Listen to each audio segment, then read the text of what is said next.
నమస్తే. Welcome to Bharati TV. నేను బాపయ్య. అధికారంలో ఉన్నాం కదా అని రెచ్చిపోకూడదు. అధికార పార్టీ మనకి అండగా ఉంది కదా అని ఎగిరెగిరి పడకూడదు. ఏది పడితే అది చేస్తే చెల్లుతుందిలే. మనకి పోలీసుల నుంచి, నాయకుల నుంచి మెండుగా అండదండలు ఉన్నాయి అని చెప్పి రెచ్చిపోయామనుకోండి, ఒక రోజుకు పుచ్చిపోతాం. ఇప్పుడు గుంటూరు నగరంలో జరిగిన సంఘటన ఇలాంటిదే. గుంటూరు నగరంలోని కృష్ణబాబు కాలనీలో ఉన్న తెలుగుదేశం పార్టీ నేత మల్లెల వెంకటరమణమూర్తి చేసిన పని నిజంగా సిగ్గుతో ఎవరైనా సరే తల దించుకోవాల్సిన పని అని చెప్పడంలో డౌట్ లేదు. ఎందుకని అంటే ఆడవాళ్ళని మనం ఎంత గౌరవంగా చూసుకుంటాం, ముఖ్యంగా తెలుగుదేశం పార్టీ ఆడవాళ్ళకి ఎంత గౌరవం ఇస్తుంది అనేది మనం రెగ్యులర్గా చెప్పుకునే మాట. కానీ అలాంటి పార్టీలో ఉంటూ ఒక మహిళ మీద దౌర్జన్యానికి పాల్పడమే కాకుండా తన సోదరిని వెంటబెట్టుకుని వెళ్ళి, పైగా ఆవిడ ట్రాన్స్‌జెండర్ అని గూడా లోకల్‌లో చెప్తున్నారు. ఇప్పుడు లోకల్‌లో వినిపిస్తున్న టాక్ అది. ఆవిడ ట్రాన్స్‌జెండర్ అట. ఆవిడని వెంటబెట్టుకుని వెళ్ళి, తన ఈగో హర్ట్ అయిందని వెళ్ళి ఆవిడ మీద, ఆ మహిళ మీద దాడి చేశాడట. ఇది ఎంత నీచమైన పని! ఎంత నికృష్టమైన పని! ఎంత అమానవీయమైన ఘటన ఇది! నిజంగా తలదించుకోవాల్సిన పనిది. సో, కాబట్టి వెంటనే తెలుగుదేశం పార్టీ కూడా అలర్ట్ అయింది. స్థానిక ఎమ్మెల్యే గల్లా మాధవి కూడా అలర్ట్ అయ్యారు. అతన్ని పార్టీ నుంచి సస్పెండ్ చేశారు. సస్పెండ్ చేయటమే కాదు, ఏ సెక్షన్ క్రింద అయితే కేసులు పెట్టాలో ఆ సెక్షన్ కింద కేసులు పెట్టించి, కేసుని ముందుకు నడిపించండి, బాధితురాలికి అండగా ఉంటాము, అండగా నిలబడతాము అని కూడా స్థానిక ఎమ్మెల్యే చెప్తున్నారట. అసలు ఏం జరిగింది ఏంటి అనేది చూస్తే, స్థానికంగా కృష్ణబాబు కాలనీ అనేది ఒకటుంటుంది గుంటూరులో. ఆ కృష్ణబాబు కాలనీలో ఒక మహిళ నివాసం ఉంటున్నారు. చాలామందితో పాటు ఆవిడ కూడా నీటి కుళాయిని ఆవిడ ఇంటికి రోడ్డు మీద నుంచి వేయించుకున్నారు. అయితే ఇప్పుడు కాదు, ఆ సంఘటన, ఆ నీటి కుళాయి వేయించుకోవటం అనేది 15 ఏళ్ల క్రితం జరిగింది. కానీ ఈ మధ్య కాలంలో రోడ్లేస్తుంది కదా! కొత్తగా వచ్చిన గవర్నమెంట్ కూటమి సర్కారు రోడ్లు వేస్తుంది. రోడ్లు వేస్తుంటే ఇప్పుడు ఆ పైప్ లైన్ తొలగించాలి అని చెప్పేసి ఈ తెలుగుదేశం పార్టీ స్థానిక నేత ఎవరైతే ఉన్నాడో మల్లెల వెంకటరమణమూర్తి అనే వ్యక్తి, అతను ఆ పైప్ లైన్ తీసేయమని చెప్పేసి సదరు బాధిత మహిళకి చెప్పాడట. పైప్ లైన్ తీయడం కుదరదు. ఇది ఇవాళ వేసిన పైప్ లైన్ కాదు. గత 15 సంవత్సరాలుగా మేము ఈ పైప్ లైన్ వేసుకొని అంటే మా అవసరాలు తీర్చుకుంటున్నాం. నీటి అవసరాలు కావాలంటే నీటి బిల్లులు కూడా ఉన్నాయి. వాటర్ ట్యాక్స్ కడతారు కదా మున్సిపాలిటీకి. ఆ ట్యాక్స్‌ల బిల్లులు కూడా ఉన్నాయి, చూపిస్తాను అని చెప్పేసి చెప్పారట.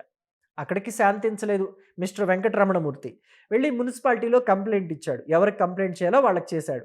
అయితే వాళ్ళ నుంచి పిలుపొచ్చిందేమో, ఇప్పుడు బాధిత మహిళ ఎవరైతే ఉన్నారో ఆవిడ వెళ్ళి అక్కడ వివరణ ఇచ్చొచ్చారు. జరిగిందిది, నేనిలా చెప్పాను, ఆయన కుదరదన్నాడు, పైప్‌లైన్ తీసేయమన్నాడు, నేను తీయడానికి వీల్లేదు, అది మా హక్కు అనని చెప్పాను. మాకు ఆ పైప్‌లైన్ ద్వారానే నీటి అవసరాలు తీరుతున్నాయి, అది ఉండాల్సిందే అని చెప్పానని చెప్తే, వాళ్ళు ఏం మాట్లాడలేదు. ఆ పని అక్కడితో అయిపోయింది. అయితే ఇతను శాంతించలేదు. ఈవిడ మీద పోలీస్ కంప్లెయింట్ ఇవ్వాలని చెప్పి వెంకటరమణమూర్తి ఫిక్స్ అయ్యాడు. ఆ విషయం తెలుసుకున్న బాధిత మహిళ ముందుగానే పోలీస్ స్టేషన్‌కి వెళ్ళింది. పోలీస్ స్టేషన్‌కి వెళ్ళి కంప్లెయింట్ ఇద్దామని చూసింది. కానీ దురదృష్టవశాత్తు ఆ టైంలో కంప్లెయింట్ తీసుకునే వ్యక్తి పోలీస్ స్టేషన్‌లో లేరు. తిరిగొచ్చింది. ఈవిడ పోలీస్ స్టేషన్‌కి వెళ్ళింది అన్న విషయం మిస్టర్ మూర్తికి తెలిసింది. వెంకటరమణమూర్తి కోపంతో రగిలిపోయాడు. ఆయన ఈగో హర్ట్ అయింది గదా మరి! సో, అధికార పార్టీలో ఉన్నాం గదా అని రెచ్చిపోయాడు. రెచ్చిపోయిన కొద్దీ అంటే ఇక ఏం చేశాడో మీ అందరికీ చెప్పేదేముంది? అంటే యూట్యూబ్ గైడ్‌లైన్స్ యాక్సెప్ట్ చేయదు. అంత దారుణంగా ఆ మహిళని కొట్టారు. ఒంటి మీద బట్టలు కూడా లాగేశారు. వివస్త్రని చేసి దాడి చేశారు. అంత దుర్మార్గంగా వ్యవహరించాడు వెంకటరమణమూర్తి. సో, ఇక్కడ స్థానికంగా ఉండే వాళ్ళంతా కూడా ఆ టైంలో వీడియో తీశారు. ఈ మధ్య కాలంలో మనమంతా చూస్తున్నాం. దాడిని ఆపలేకపోయినా దానికి సాక్షీభూతంగా సెల్ ఫోన్‌లో చక్కగా వీడియోలు తీసేస్తున్నారు. ఎవరైనా దాడి చేస్తే ఇదివరకు రోజుల్లో అయితే కాస్త ధైర్యం చేసి ఈ సమాజంలో ఎవరో ఒకళ్ళు ఆపడానికి ప్రయత్నించేవాళ్ళు. కానీ ఇప్పుడేంటి, ఆ పోలీస్ స్టేషన్‌ల చుట్టూ మనం తిరగాల్సొస్తుందేమో, వాళ్ళు మనల్ని బెదిరిస్తారేమో, మనల్ని ఇబ్బంది పెడతారేమో అని చెప్పేసి చాటుగా ఉండి సెల్ ఫోన్‌కి పని చెప్తున్నారు. సెల్ ఫోన్‌లో వీడియో తీసేశారు, సోషల్ మీడియాలో పెట్టారు.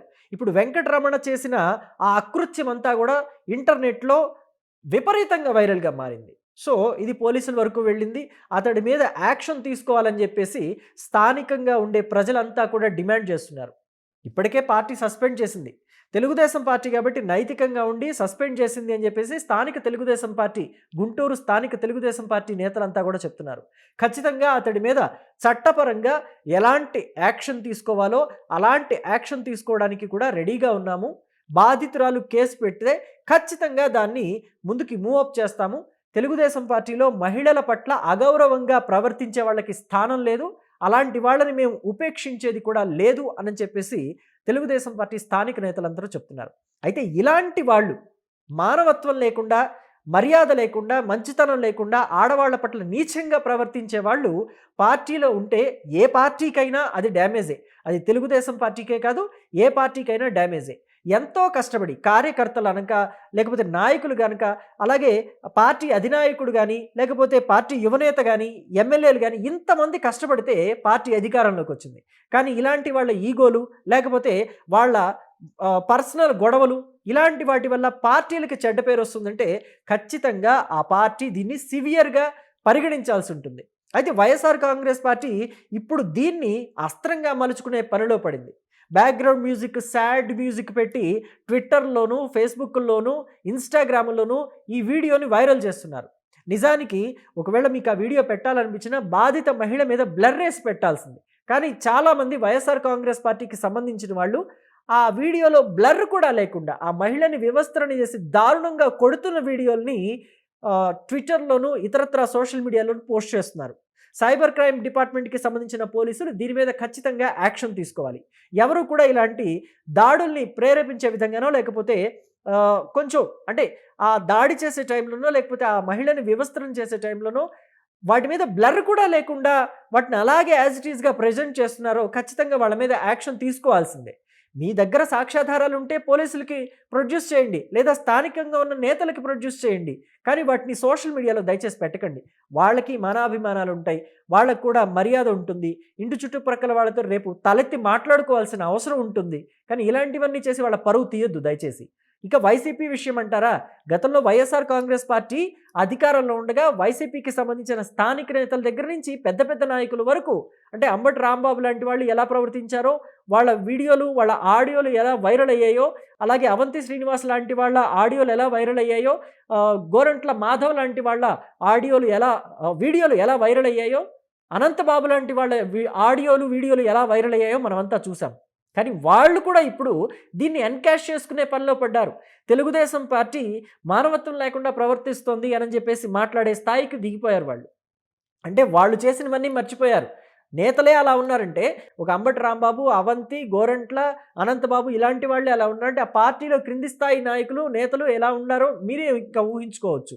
అప్పట్లో వాలంటీర్లు కూడా ఎంత దారుణంగా, దౌర్జన్యంగా ప్రవర్తించారో మీకందరికీ గుర్తుండే ఉంటుంది. అసలు వైఎస్ఆర్ కాంగ్రెస్ పార్టీ కేవలం 11 సీట్లకి పరిమితమైపోవడానికి ఇలాంటివే కారణం. కాబట్టి తెలుగుదేశం పార్టీ వెంటనే కళ్ళు తెరిచి ఇలాంటి నిందితులు ఎవరైతే ఉన్నారో, ఆడవాళ్ళ మీద అకృత్యాలకి పాల్పడే వాళ్ళు ఎవరైతే ఉన్నారో, వాళ్ళ మీద పోలీస్ కేసు కూడా పెట్టి యాక్షన్ తీసుకునేలాగా ఖచ్చితంగా ముందడుగు వెయ్యాలి.